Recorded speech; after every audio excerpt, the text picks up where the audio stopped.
بیٹا نماز کی پابندی رکھنا اور لوگوں کو اچھے کاموں کے کرنے کا مشورہ دیتے رہنا، بری باتوں سے منع کرتے رہنا، اور جو مصیبت تجھ پر واقع ہو اس پر صبر کرنا،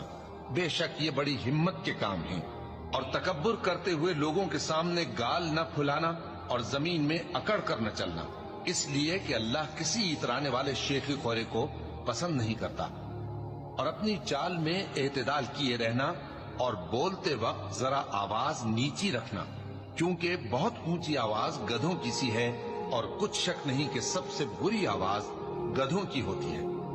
کیا تم نے نہیں دیکھا کہ جو کچھ آسمانوں میں اور جو کچھ زمین میں ہے سب کو اللہ نے تمہارے قابو میں کر دیا ہے،